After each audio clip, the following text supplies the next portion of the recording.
कुली का KFC lunch box अमीर नौकर ट्रेन कुली। मार्कापुर के गांव में एक रेलवे स्टेशन था। वो स्टेशन आते जाते ट्रेन से हमेशा व्यस्त रहता था। उस स्टेशन में कुछ रेलवे कुली रहते थे। उनमें चिन्ना मुन्ना कहकर दो कुली थे। चिन्ना अच्छा आदमी था, लेकिन मुन्ना बहुत लालची था। चिन्ना यात्रिकों से सही से बर्ताव करके उनका दिया पैसे लेता था, लेकिन मुन्ना तो कुली पैसों के लिए यात्रिकों से हमेशा झगड़ा करके ज्यादा पैसा लेता था। एक दिन एक औरत आकर उन दोनों से मिली। वो औरत शर्ट और पैंट पहनकर बहुत स्टाइलिश थी। वो औरत, मेरा नाम है रवीना, हमारा बड़ा सा बिजनेस है, मुझे आपसे काम है। अगर वो काम किया तो आपको बहुत सारे पैसे मिलेंगे। मेरे साथ आएंगे तो मेरा बॉस आपको सब कुछ समझाएगा, बोली। तब चिन्ना, मैडम आप कौन है और आपका बिजनेस क्या है, पहले ये तो बताइए, फिर आपके साथ हम आएंगे कि नहीं तब बताते हैं, कहा। तब मुन्ना, अरे तुम चुप रहो मैडम, उनका बातों को ध्यान मत दीजिए, चलिए हम आपके साथ चलते हैं, कहकर चिन्ना को जबरदस्ती खींच के लेके गया। वो औरत उनको शहर में लेके गई। उधर एक बड़ा सा बंगला में लेके गई। उधर उनका बॉस था। उनके अगल बगल में कुछ लोग बंदूक पकड़कर खड़े थे। चिन्ना मुन्ना को देखकर बॉस, देखिए दोनों, आपको मैं कौन हूँ पता है? मेरा नाम बिट्टू है।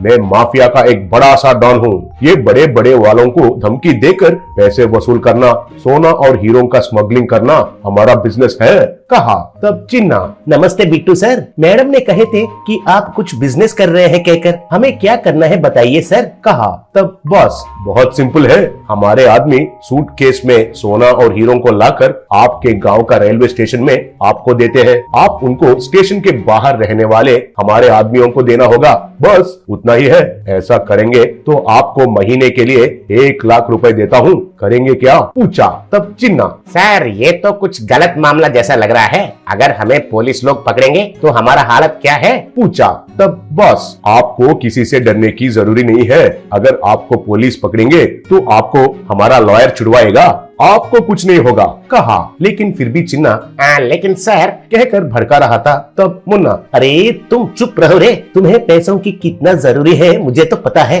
ऐसा कुली काम जिंदगी भर करते हुए कितना साल अपने परिवार को पोषण करोगे, जरा सोच लो। बिट्टू सर, हम ये काम करने के लिए तैयार है सर, कहा। चिन्ना भी उसका जरूरत के लिए चुप रह गया। ऐसे हर रोज ट्रेन आते ही चिन्ना और मुन्ना ट्रेन के पास जाते थे। उधर ट्रेन में कुछ आदमी उनको सूटकेसेस देते थे। वे उनको उठाकर स्टेशन के बाहर जाकर कार में किसी और को देते थे। ऐसे हर रोज करने लगे। महीना होते ही मैडम आकर उनको पैसे देने लगी। हाथ में पैसे देखकर मुन्ना बहुत खुश हो गया। उसको हर रोज दारू पीने का आदत पड़ गया था। कुली का कपड़े निकालकर स्टाइलिश कपड़े पहनकर काम करने लगा और हर रोज फोन में केएफसी से लंच बॉक्स ऑर्डर करके स्टेशन में मंगवाकर उधर खाने लगा।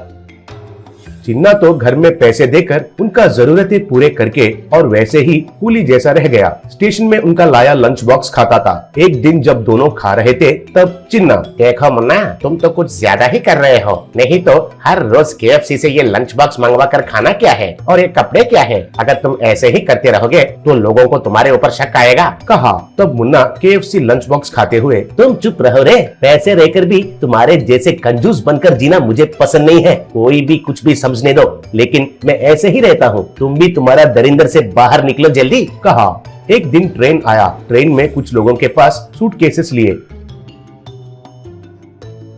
वे उठाकर स्टेशन के बाहर लाकर बाहर वालों को देने वाले ही थे, तभी अचानक से पुलिस आकर उन पर हमला करके सबको पकड़े।